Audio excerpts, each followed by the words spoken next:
And it all comes down to this, the finals of the Singapore MSS for first season of the first MSS for the VGC19 season. The finals between Rayland Low and the Magical Unicorn. Joining me is Alan Chia, who is replacing Matthew, who has some other things to attend to. So, and I'm Justin. We'll be bringing you the finals. Yep. Yeah. So after the very amazing match shown by Rayland and against Matthias, we can tell that Rayland is running a very unique team today and very unconventional as well. Yeah, I mean the choice of Groudon in itself is already bucking the trend in terms of, because everybody is running Kyogre or running some other form of legendary that is new and shiny. The Dustmane, Necrozma, for example, Lunala as well. But yeah, Rayland choosing to stick with the Groudon is a very interesting choice, and he has paid off, making him bringing it all the way to the finals here. Yeah, it shows a testament on how you can make an unconventional mon work in unfavorable environments, and a testament to your skills as a player. Yes. You know? But at the same time, let's not sell our his opponent short. He is Rayne, one of the few people in Singapore who actually attended Worlds last year. well, not really last year, just happened last month or so. Sorry, yes. Yeah, for the VGC18 series. Yep, he's also representing his own kind, the Magical Unicorn. Yes. I am not really sure why he's wearing that. I think he lost a bet or like someone dared him to, I'm not sure. No, it's just a very unique fashion sense. Yeah, but either way, it seems to have brought him enough luck to be able to make it all the way to the finals. But we shouldn't discount his skill as well. Being a worst competitor does say something about his ability to perform under high pressure situations. And once again, let us recap their teams. Rayland is running Groudon, Xerneas, Blaziken, Tapu Koko, Incineroar, and the Smeargle. And while Rayne is running Lunala, Xerneas, Incineroar, Ferrothorn, Tapu Koko, and Suicune. Yeah, I mean, Rayland has in previous games shown a preference for the very famous Smeargle Xerneas indeed. And I don't disagree with it. It is shown to be very useful in situations where his opponents underprepare for it and are not able to take it down fast enough for Xerneas to wreak havoc. Yep, and a very fast match Mon selection here, as we will be proceeding to game 1 of our finals in our Singapore's first VGC19 MSS. Yeah, I mean, so assuming, I mean, I'm hesitant to assume the leads for Rayland because he has shown leads other than Xerneas Smeargle. Well, we can hear one side was leading with Xerneas, and the other side has led, and Rayne has led with Lunala over on the other side. Ooh, okay, so I assume Xerneas Smeargle on the side of Rayland. And Lunala and Tapu Koko on Rayne's side of the field. Yeah, we do see the electric terrain. So, I mean, this is a fairly good lead for Rayne here because it does block the Spore from... Yes, but I don't really see a very strong way to stop Xerneas from setting up. There is no threaten, there's no Dustmane, Necrozma, Sunsteel Strike to KO the Xerneas, or there's nothing to stop. Something like a Mungus Clear Smog. Perhaps Rayne, because Rayne's Lunala is actually rocking Choice Specs. And it might actually deal a lot of damage, but Rayne opt to switch out here into the Ferrothorn, which is a more direct counter to the Xerneas. Yeah, and we do see the critical hit fake out on Tapu Koko as Xerneas will go for the Geomancy. A very straightforward turn 1 play. Yes. From Rayland here. How right now, because from past matches we know that Rayne does carry the Sky Drop from Tapu Koko. Yes, he can correct. actually Sky Drop away the Follow Me from the Smeargle, and then the Gyro Ball will go into the Xerneas. Yeah. But providing that the Tapu Koko survives the Moonblast or that survives the Moonblast from a +2 Xerneas. It might be able to because of the Assault Vest that it is holding. Yeah, so Rayne does have a play here available. Whether he is able to execute it, or maybe Rayland might choose to protect his Xerneas and switch in something to better counteract the matchup. Yeah, but Rayne, that play does work out, and Rayland senses it, switches out the Smeargle, brings in the Groudon, and I fully expect a protect on the Xerneas. Yep, and it's a fairly safe switch here unless Rayne makes a hardcore and powerful whip into the Smeargle slot. Groudon is very safe from coming here because it's immune to the electric attacks. Yeah, and Groudon cannot be lifted into the sky Groudon because it's one of the heaviest Pokemon in the game. Yeah, Kyogre as well couldn't be lifted. Yep. But in this position, right, switching out the Smeargle actually makes sense. Now, Groudon is threatening the Ferrothorn, which is causing Xerneas some issues. So Rayland is able to enable his Xerneas in this sense. Ferrothorn should be switching out or protecting. So Xerneas is able to get off some free damage here. Yep, and Tamcoco also is still not free. Is still vulnerable to the Precipitous Blade that Groudon carries. Yes, the big ground type being super effective. Xerneas going for the Moon Blast, no switches here. Onto no the Coco. protects as well. And Assault Vest doesn't take it at all. Oh, that's good information to know. And Well, Groudon will have the Fire Punch onto the Ferrothorn. Will we see the Focus Sash on Ferrothorn? No, Nope. we will not. And it's dead. A very, very strong play there from Rayland. Yeah, and Rayne Rayne is down to 2 Pokemons left. Yeah, and I don't really see a way for him to stop the Xerneas, let alone the partner Groudon. So, well. And then even if Rayne brings his own Xerneas, it's a bit too late to set up here. Yes. Also. And he has brought his own Xerneas. The Lunala... Unless the Lunala is able to one-shot the Groudon here, I think Rayne is not having... Rayne doesn't really have a chance of winning here. Yes. And he also has to be a bit careful of locking his Lunala into a move. Because if he, for example, locks himself into Move Guy's Beam, then suddenly he can't touch Smeargle, yeah.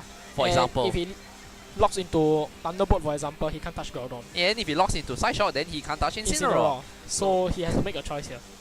I do see the Moon Blast coming out, no protects. Moon Blast into the Xerneas will be enough to take it out. One-hit KO. Yeah. So Lunala will choose to lock itself into the Moon Guy's Beam. That means Rayland has an automatic win con Yes. because he can't touch Smeargle anymore. Worst come to worst, he just needs to chip away at Lunala and then leave Smeargle in front. And Yep. A single target Precipitous Blade coming into the Lunala. Okay. Thanks to the Shadow Shield, it only does about 40%. Yeah. But we did, crucially, we saw the Groudon survive a Moon Guy's Beam. Quite healthily, actually. Yeah. So I think Rayne has to think about how to stop the Xern Smeargle lead. Yes. In game 2. And at the same time, he has to be careful about over-adjusting too much or overreacting to the lead. Yeah, because Rayland also might adapt to what he thinks Rayne will lead. And I mean, I guess one of the ways you are able to react is just bring your own Xerneas as well, and you know, set up as well. Match up, yeah. And then especially if you lead the Ferrothorn on the field, he can't spore the Ferrothorn. Yes. And if you fake out the Ferrothorn, you'll break your own sash. Yes. So perhaps Ferrothorn will be a better lead. Maybe not Ferrothorn, because the Smeargle will most likely fake out the opposing Xerneas. And we did see but an that means Jaraball will go into oh right, you're right. the opposing Xerneas. That is true. Yeah, so I guess that is good lead, yeah.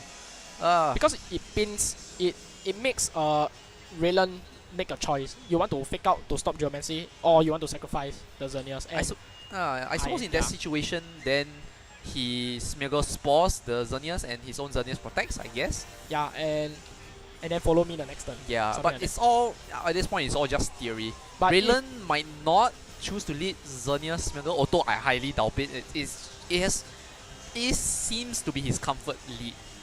Yep. And he's showing results, so why not? What about Incineroar lead from Rayne? Yeah, I guess you can outspeed the Smeargle and fake it out. Then you have a situation where you can power up your own Xerneas. Yep. Sure, you can't really stop the opposing Xerneas, but that doesn't really matter. You have your own Xerneas online as well. I think even if, like for example, if Rayland chooses to switch in Groudon, Flare Blitz will do a lot to anything on Rayland's team actually. A Sun boosted Flare Blitz from Incineroar is nothing to scoff at.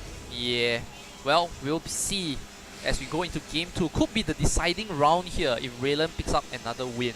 So the pressure is definitely on Rayne's side. It's okay, maybe Magic will save it. If only Rayne had Rayne to stop the Groudon. If only, if only. Yeah. Here we hear Xerneas lead. And we hear Xerneas lead. So, but interestingly, it's the Coco. I mean, Coco does prevent the Spore, but that means a fake out will be coming out. Yes. Which is not very good, honestly, because it does stop the Rayne's Xerneas from setting up, while Rayland's own Xerneas can set up. Yeah, and you can't even deny the Geomancy, because you're Assault Vest. You can't taunt it. No, unless I mean, you Skydrop. Yeah, can you Skydrop with Xerneas though? Isn't it supposed to be very heavy? Good question. I mean, we have seen the Skydrop fail on Kyogre and Groudon. Yeah. I mean, Rayne should know better on whether that option is available to him. He's able to Skydrop a Xerneas. If he's able to do that, then there's an opportunity for him to at least compete in the arms race of Geomancy here. Yep. Pick out is coming out onto the opposing Xerneas. Yep, as so predicted. Electro Web, and Smeargle avoids the attack. Oh, that's crucial. Because Smeargle still holds on to his sash. Yep. And then, but then, even after the -1, he does set a Geomancy. You're still at +1. You're still faster than everything else on the field. Yes, and crucially, we did see the Moonblast just KO Rayne's own Xerneas. Yes, and then Follow Me is still active for at least 2 turns because of the sash. Rayland could possibly just sweep Rayne from here, just like in game 1. Ooh, yeah, very, very tricky stuff. I think Rayne has to try to maneuver in a way that he tries to bring in Ferrothorn, but Rayland could just repeat what he did in game 1 and switch in the Groudon. Yeah, I mean, to check the Ferrothorn. Yes, because right now Coco doesn't threaten Groudon, and your Xerneas is pinning down the opposing Xerneas. So Groudon is a pretty decent switch in. And then Moon Guys also doesn't do a lot to Groudon. So even if you bring Lunala in, you can't do much to the Groudon. Yes. Yeah, so Rayne is really in a tight spot right here. Yep, Rayland going for, okay, it's not the Groudon, but it's the Incineroar this time. But that means he has a next turn he has a fresh fake out. Oh, that is true, yeah. So now we see Rayne protects his Xerneas, calling the Moonblast, while perhaps Coco might vote switch out of here into Ferrothorn. No, going for the Electro Web. At least so now it's a speed tie. Normal. But fake out is fresh. Yes. Rayland controlling the board very well here, pinning Rayne and denying the Geomancy for at least 3 turns already. Yes. I mean, it is quite obnoxious, the Xerneas Smeargle lead, but it's just so effective for those that are not prepared. And even if you are prepared, Rayland has shown that he's able to adapt to what you bring to counter his lead. Yes. Yeah, I mean, if you look at it, most of his 3 of his Pokemon are fire types, and okay, well, Groudon is not fire type, but does have a fire attack and the Sun to enable it. Those are all checks to steel types, which could stop his Xerneas. Yep. So switching out the Xerneas here, bringing in the Incineroar. So an opportunity for free damage here for this turn at least for Rayland. Here comes the fake out onto the Xerneas slot, and a Volt Switch going into the Incineroar. Oh. Perhaps bringing in the Xerneas that he switched out earlier. Yeah, perhaps. But and in this position, then he will be have a fake out alongside with his Incineroar. And can Geomancy the next turn. But if the Xerneas just KOs the Incineroar Coco slot, or Incineroar, or either one of the 2, Rayne's plan isn't very solid. Oh, but okay, Dazzling Gleam coming out. Maybe they can hang on. Oh no! Critical hit onto the Xerneas. Very unfortunate for Rayne. Yeah. Pretty sure it can survive a Dazzling Gleam because of the spread damage. Yeah, Incineroar will survive. And he was back with berry, but there is nothing for his fake out to enable this turn. So Rayne losing one of his key win conditions here. Very unfortunate there. Yeah, very unfortunate. With that crit, the game is sort of sealed already by now because Lunala can't really touch Xerneas. I mean, assuming it's a Lunala, but I mean, Rayne, I don't really agree with his plays with the Dazzling Gleam. I think a Moonblast KO would be more appropriate. Either 2, yes. But the Dazzling Gleam built him out in that sense. Otherwise, I guess Rayne will have a stronger turn. Then again, it might not, because based on the damage roll, right? He might he fakes out the Xerneas, but then Rayland's Incineroar Flare Blitz might be enough to follow up to kill the Xerneas. So there's that. Perhaps. Yeah, we do see another fake out and an Electro Web as well. So Xerneas now at negative speed. -1. Yeah. Wow, not able to KO Incineroar. Well, and procs the berry. Yes. He would have preferred to KO the Incineroar, I think. Yep. And another Dazzling Gleam coming out will pick up the KO on both the of them. Incineroar this turn. And the Coco another as well. crit onto the Coco. I am not entirely sure whether it matters. But it's Assault because Vest. it is Assault Vest after all. But considering how frail Coco is, perhaps it mattered. But yeah, depending on what, but then Coco could have more momentum there. Yeah, and a lone Lunala. Once again, the dilemma in game 1. What do you lock yourself into? Moongai's Beam, Smeargle totally walls you. Psyshock, no. Incineroar, you can't touch Incineroar. Yeah. Thunderbolt, you can't touch Groudon. Yes. And actually, side shot is pretty tempting because you hit Xerneas on the super effective side, and which is why he locks himself into, which means he you can't can't touch touch the Incineroar. Incineroar anymore. Which means Rayland has actually won the game. Yeah, and we do see a Darkest Lariat here coming out from the Incineroar. Going into the Shadow Shield, will be able to take it 50%. But it matters not because now Lunala cannot touch Incineroar. I mean, even if it could, all Lunala has are single target moves. And the typing is not doing it any favors. It's just so frail. It does carry Thunderbolt though, and Electric Terrain with the specs. Perhaps it can do it KO the Incineroar? Yeah, true. But again, it's the lack of spread moves to bail him out of this situation here. Yep. So and the match was we do see a Rayne forfeit here, and well, that was a pretty short finals. Yep. Short and decisive. Rayland Low will be your champion. Yeah, for the first VGC19 MSS here at STGCC. Yep. And it just shows that how strong Smeargle Xerneas is, and how strong Xerneas is as a legendary Pokemon. Yeah. I think it might be a bit fortunate for Rayland that he didn't face the very strong counter in the Dustmin Necrozma. Yep. That Ferrothorn, sure, you do kill the Xerneas, but you are slower and you are more easily pinned down by things like the Groudon or other fire types. Because of the Expo. And Dustmin actually has Prism Armor, which makes it more able to take fire super effective hits like fire, ground and such. Whereas Ferrothorn just immediately falls to any fire attack. Yep. But the only saving grace that Ferrothorn has is that it's super slow and could take advantage of Trick Room, and Power Whip does do it KO Groudon. But barring not a miss lah. Yes. Well, I'm not sure what to make of that set, honestly.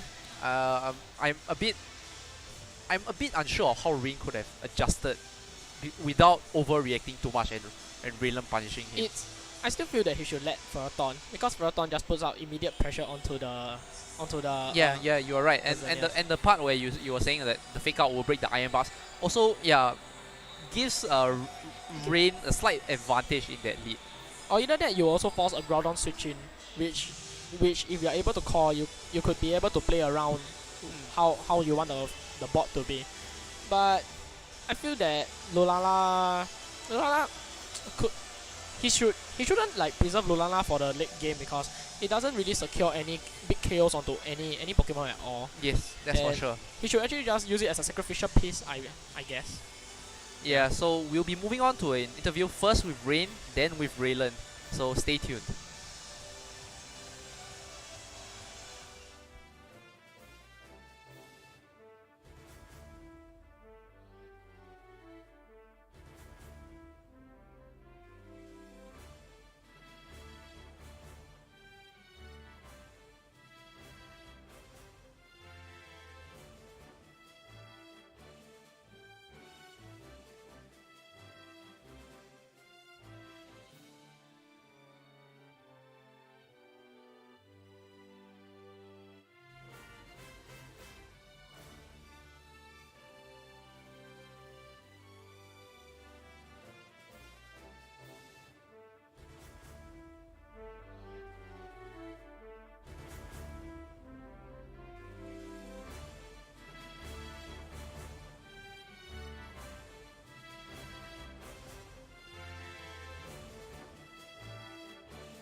Hello again, and we are here with the magical unicorn that unfortunately was not able to make it all the way in the finals. But semi-finals, still a pretty good finish. So Rayne, how are you feeling? I honestly have no good words to describe what happened in Game 2. I honestly have no good words to describe, but it is what it is. It is Pokemon after all. At the end of the day, things like that happen. It's just so unfortunate that it happened during the finals. I mean, I think it's been lucky enough. I feel that it's lucky enough that I haven't been missing Focus Blast throughout the whole entire competition, except, let's say, our dear friend Martin Tan. I hope you're watching. Right? Mystery Focus Blast in your face. Oh my goodness. Yeah, causing me my one and only loss in any game throughout my Swiss rounds. Yeah, unfortunately, this little bad luck came back to me during the finals. But yeah, it is Pokemon after all.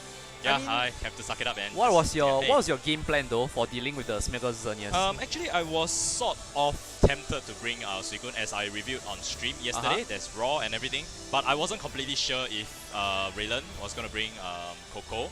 Right, so the first game was actually just kind of throw it there and let's See what let's see what you happens. do. Yeah. So after I realized, hey, he doesn't really want to bring Coco. Okay. Maybe I should bring it.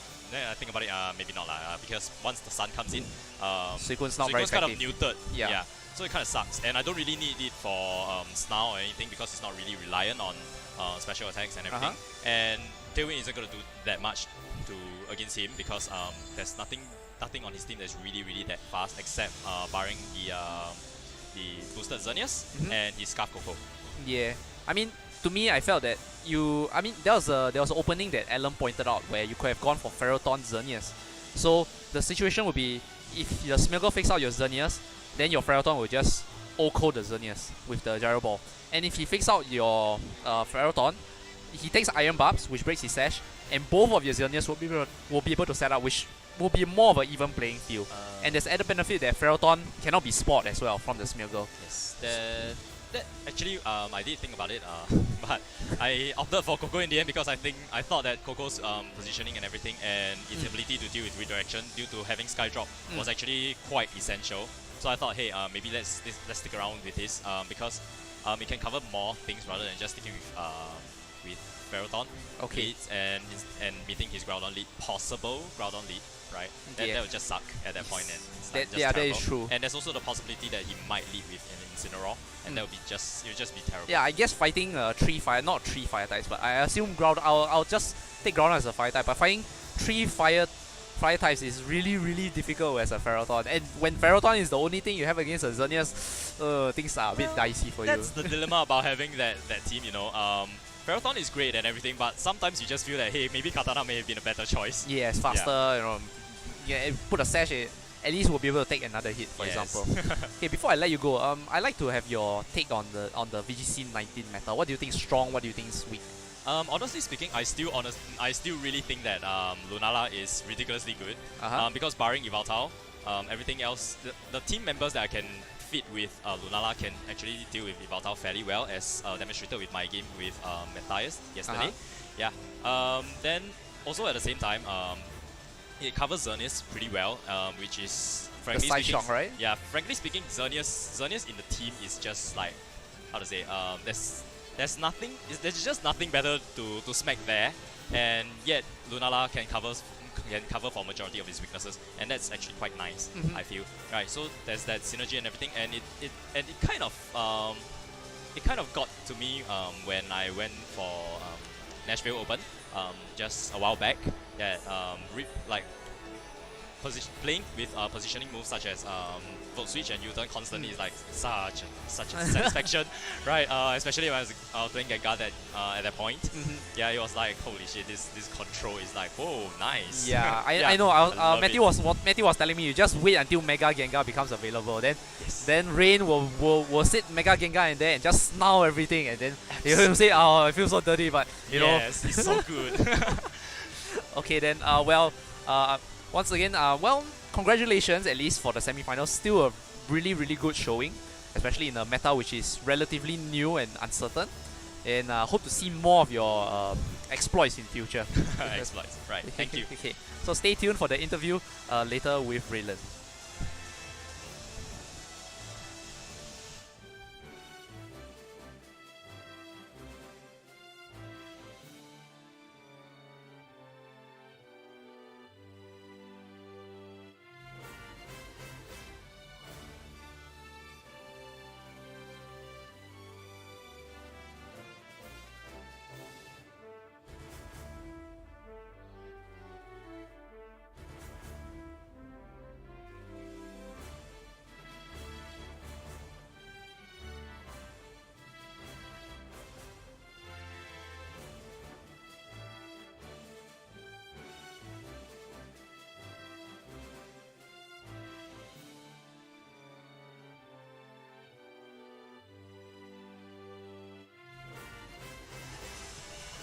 And we are back with our champion, Rayland Low. Congratulations, Rayland. Thank you. How do you feel about your matchup going into the finals against Rayne?